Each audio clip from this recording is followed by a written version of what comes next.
Driblets, said Van. Not necessarily his, said Lucette. His wife's lover played the triple viol. Look, I'll borrow a book, scanning on the nearest bookshelf. The Gentanilla, Klitschy cliches, Mert Vago Forever, the ugly New Englander, and curl up, Kumandi, in the next room for a few minutes while you... Oh, I adore the slat sign. There's no hurry, said Van. Pause. About 15 minutes to go to the end of the act. At the age of 10, said Lucette to say something. I was at the Vu Rose Stopchen stage, but R using that day, that year, the unexpected thronal, authorial, jocular, technically loose, forbidden, possessive, plural, and speaking of her to him. Sister had read at that age in 3 languages many more books than I did at 12. However, after an appalling illness in California, I recouped myself. The pioneers vanquished the Pyogenes. I'm not showing off, but do you happen to know a great favorite of mine? Herodotus.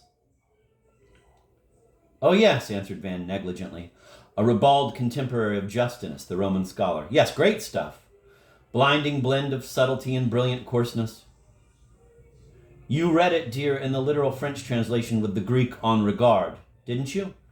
But a friend of mine here showed me a scrap of newfound text which you could not have seen about 2 children, a brother and sister, who did it so often that they finally died in each other's limbs and could not be separated. It just stretched and snapped back in place every time the perplexed parents let go.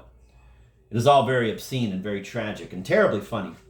No, I don't know that passage, said Lucette. But Van, why are you... Hay fever, cried Van, searching 5 pockets at once for a handkerchief. Her stare of compassion in the fruitless search caused such a swell of grief that he preferred to stomp out of the room, snatching the letter, dropping it, picking it up, and retreating to the farthest room, redolent of her disgrace, to read it in one gulp. Oh, dear Van, this is the last attempt I am making.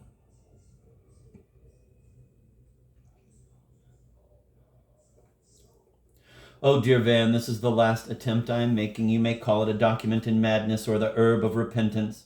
But I wish to come and live with you, wherever you are, forever and ever. If you scorn the maid at your window, I will aerogram my immediate acceptance of a proposal of marriage that has been made to your poor ardor a month ago in Valentine's state.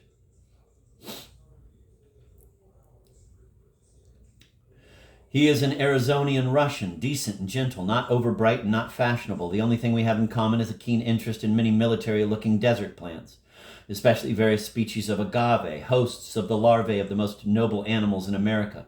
The giant skippers, Krolik, you see, is burrowing again.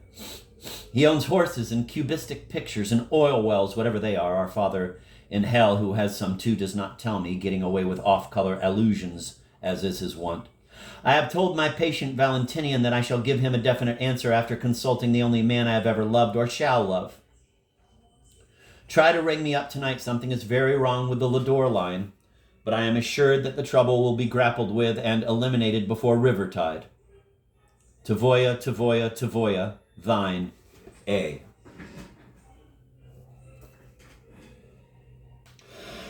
Van took a clean handkerchief from a tidy pile in a drawer, an action he analogized at once by plucking a leaf from a writing pad.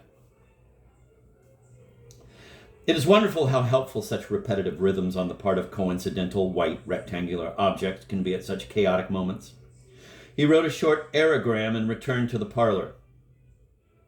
There he found Lucette putting on her fur coat and 5 uncouth scholars, whom his idiot valet had ushered in, standing in a silent circle around the bland, graceful modeling of the coming winter's fashions. Bernard Ratner, a heavily bespectacled, black-haired, red-cheeked, thick-set young man, greeted Van with affable relief. "Good log!" exclaimed Van. "I had understood we were to meet at your uncle's place." With a quick gesture, he centrifuged them to waiting-room chairs, and despite his pretty cousin's protests, "It's a 20-minute walk, don't accompany me." Campo phoned for his car. Then he clattered in Lucette's wake down the cataract of the narrow staircase. Quatre, quatre, quatre et quatre. Please, children, not quatre, quatre, Marina.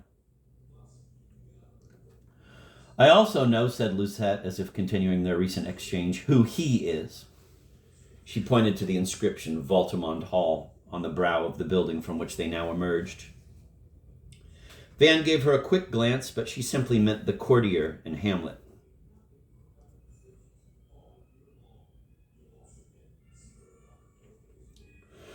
They passed through a dark archway, and as they came out into the colored air of a delicate sunset, he stopped her and gave her the note he had written. It told Arter to charter a plane and be at his Manhattan flat any time tomorrow morning.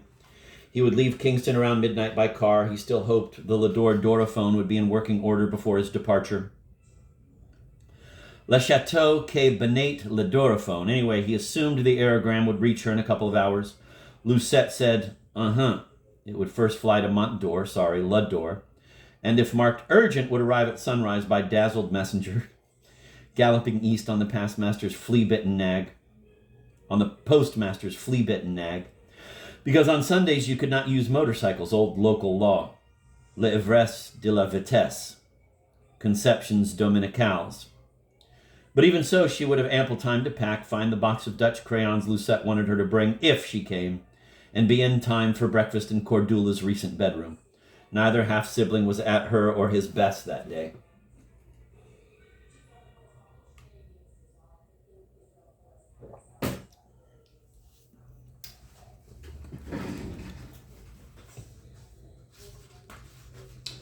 By the way, he said, let's fix the date of your visit. Her letter changes my schedule. Let's have dinner at Ursus next weekend. I'll get in touch with you. I knew it was hopeless, she said, looking away. I did my best. I imitated all her stuchki, little stunts. I'm a better actress than she, but that's not enough, I know. Go back now. They're getting dreadfully drunk on your cognac. He thrust his hands into the warm vulvas of her mole-soft sleeves and held her for a moment on the inside by her thin, bare elbows, looking down with meditative desire at her painted lips. Un baiser, un sol, she pleaded. You promise not to open your mouth, not to melt, not to flutter and flick. I won't, I swear. He hesitated. No, said Van. It is a mad temptation, but I must not succumb. I could not live through another disaster, another sister, even one half of a sister. Teco Achayani, such despair, moaned Lucette, wrapping herself closely in the coat she had opened instinctively to receive him.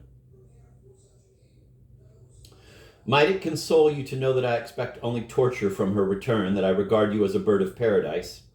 She shook her head. That my admiration for you is painfully strong? I want Van, she cried, and not intangible admiration. Intangible, you goose, you may gouge it. You may brush it once very lightly with the knuckles of your gloved hand. I said knuckles, I said once, that will do.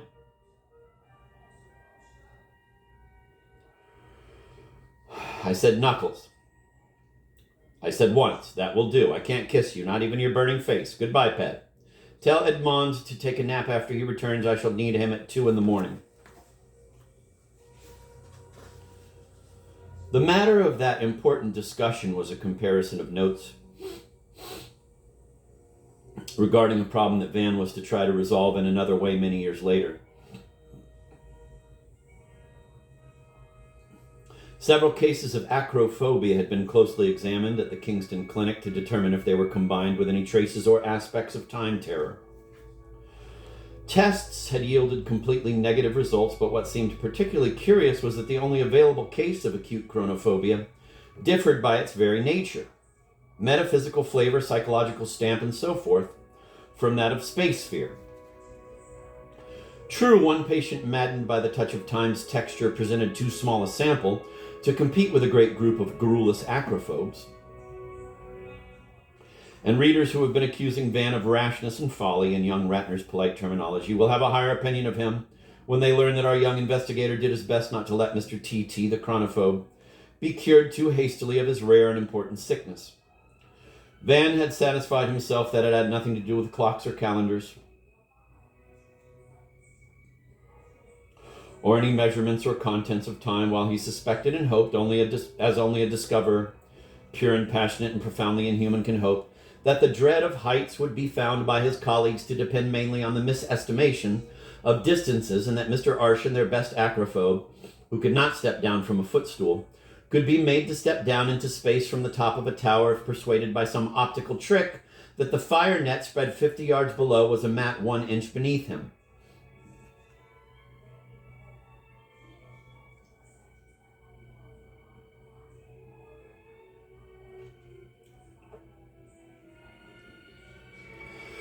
Van had cold cuts brought up for them and a gallon of gallows ale, but his mind was elsewhere, and he did not shine in the discussion which forever remained in his mind as a grisaille of inconclusive tedium. They left around midnight. Their clatter and chatter still came from the stairs when he began ringing up Artist Hall vainly. He kept it up intermittently till daybreak, gave up, had a structurally perfect stool, its cruciform symmetry reminding him of the morning before his duel, and without bothering to put on a tie, all his favorite ones were awaiting him in his new apartment. Drove to Manhattan, taking the wheel when he found that Edmund had needed 45 minutes instead of half an hour to cover 1/4 of the way.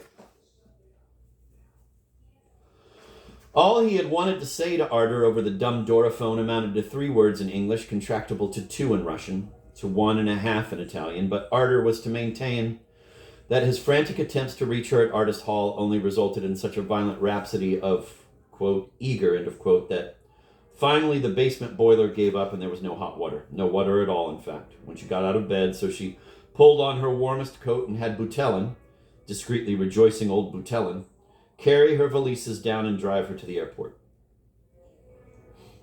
In the meantime, Van had arrived at Alexis Avenue, had lain in bed for an hour, then shaved and showered and almost torn off with the brutality of his pounce the handle of the door leading to the terrace as there came the sound of a celestial motor.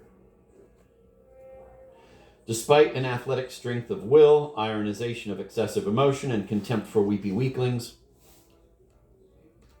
Van was aware of his being apt to suffer incurable blubbering fits, rising at times to an epileptic-like pitch, with sudden howls that shook his body and inexhaustible fluids that stuffed his nose. Ever since his break with Arter had led to agonies which his self-pride and self-concentration had never foreseen in the hedonistic past. A small monoplane, chartered if one judged by its nacreous wings and illegal but abortive attempts to settle on the central green oval of the park, after which it melted in the morning mist to seek a perch elsewhere, wrenched a first sob from Van as he stood in his short, quote, terry, end of quote, on the roof terrace, now embellished by shrubs of blue spy ray and invincible bloom. He stood in the chill sun until he felt his skin under the robe turn to an armadillo's pelvic plates.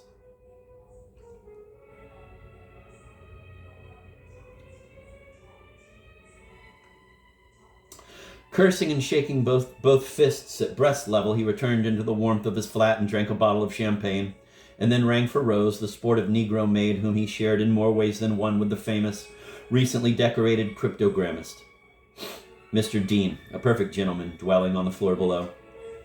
With jumbled feelings, with unpardonable lust, Van watched her pretty behind roll and tighten under its lacy bow as she made the bed, while her lower lover could be heard through the radiator pipes humming to himself happily. He had decoded again a Tartar dorogram telling the Chinese where we planned to land.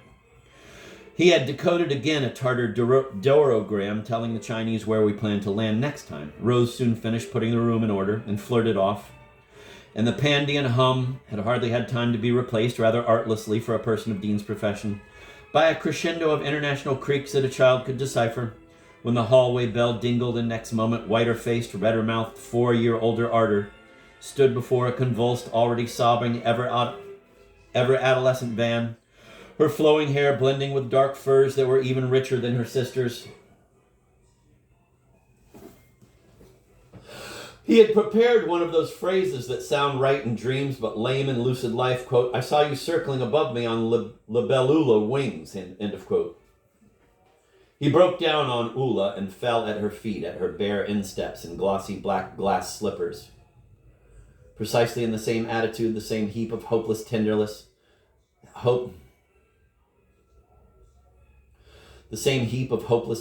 self-immolation, denunciation of demoniac life, in which he would drop in back thought in the innermost bower of his brain every time he remembered her impossible semi-smile as she adjusted her shoulder blades to the trunk of the final tree. An invisible stagehand now slipped a seat under her, and she wept and stroked his black curls as he went through his fit of grief, gratitude, and regret. It might have persisted much longer had not another physical frenzy that had been stirring in his blood since the previous day offered a blessed distraction.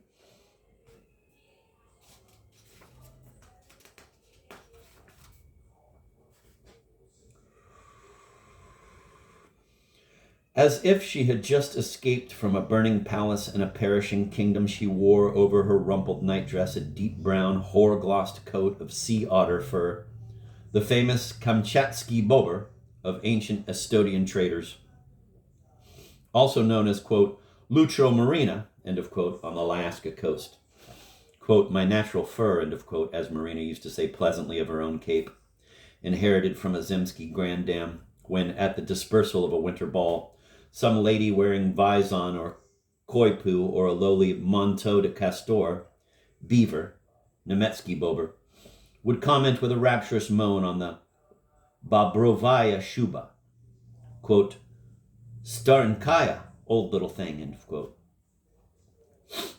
Marina used to add in fond deprecation, the usual counterpart of the Bostonian lady's coy, quote, thank you, end of quote, ventriloquizing her banal mink or nutria in response to polite praise, which did not prevent her from denouncing afterwards the, quote, swank, end of quote, of that, quote, stuck-up actress, end of quote, who actually was the least ostentatious of souls.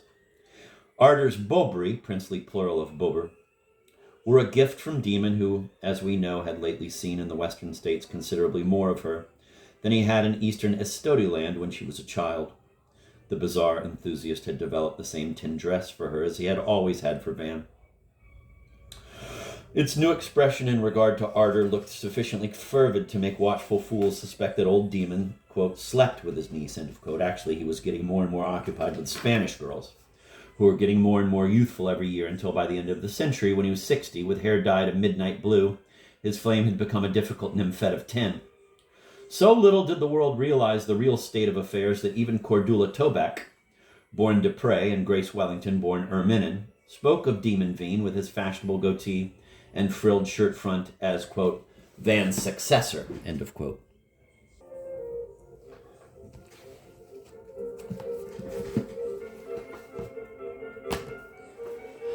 Neither sibling ever could reconstruct, and all this, including the sea otter, must not be regarded as a narrator's evasion. We have done in our time much more difficult things.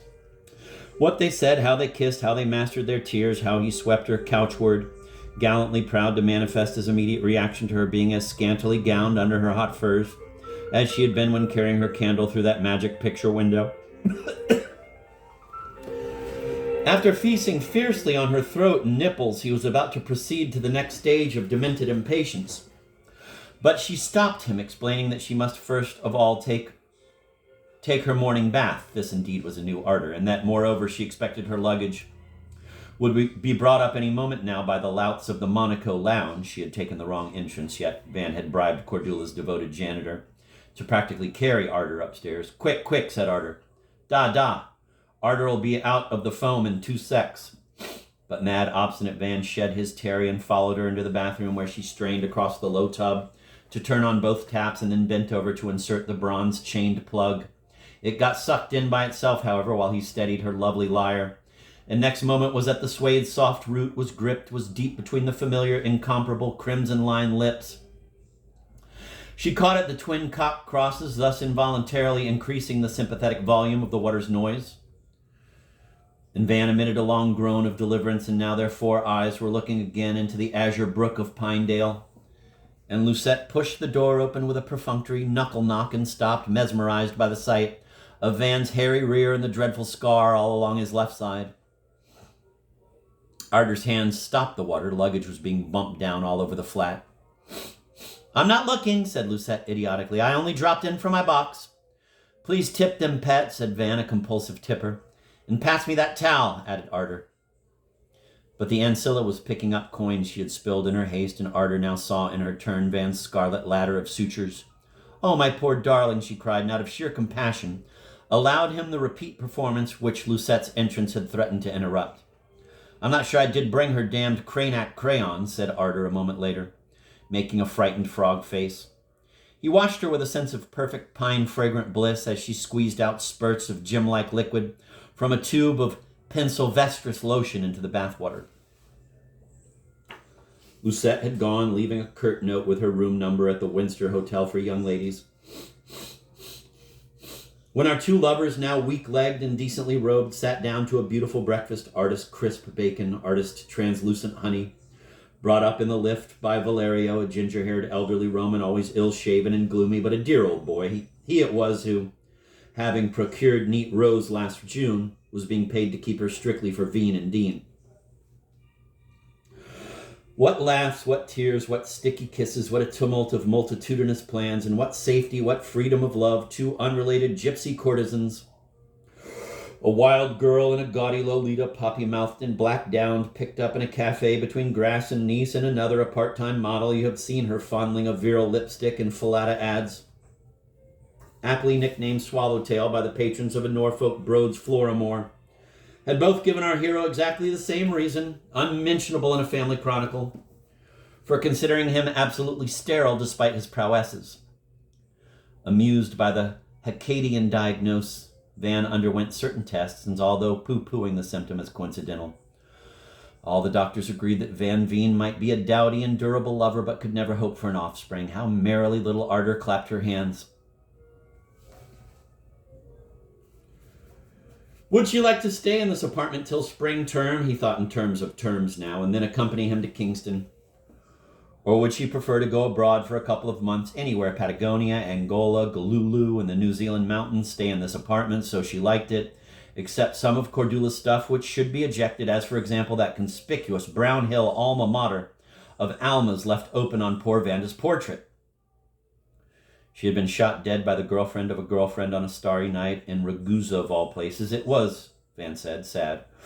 Little Lucette, no doubt, had told him about a later escapade, punning in an Ophelian frenzy on the feminine glands, raving about the delectations of clitorism. Ne exagerons pas, tu sais, said Ardor, patting the air down with both palms. Lucette affirmed, he said, that she, Ardor, imitated mountain lions. He was omniscient, better say, omni-incest. That's right, said the other total recaller. And, by the way, Grace, yes, Grace, was Vanda's real favorite, past Petite Moi and My Little Crest. She, Ardor, hadn't she, a way of always smoothing out the folds of the past, making the flutist practically impotent, except with his wife, and allowing the gentleman farmer only one embrace with a premature ejaculatsia, one of those hideous Russian loanwords? Yes, wasn't it hideous? But she'd love to play Scrabble again when they'd settled down for good. But where? How? Wouldn't Mr. and Mrs. Ivan Veen do quite nicely anywhere? What about the single in each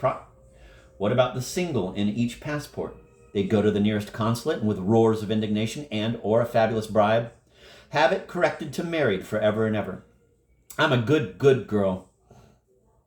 Here are her special pencils. It was very considerate and altogether charming of you to invite her next weekend. I think she's even more madly in love with you than with me, the poor pet. Demon got them in Strasbourg. After all, she's a demi-verge now. I hear you and Dad, began Van, but the introduction of a new subject was swamped.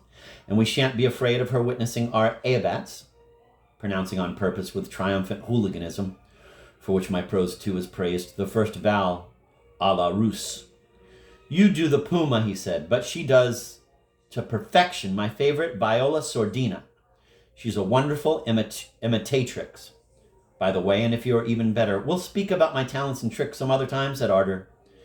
It's a painful subject now. Let's look at these snapshots.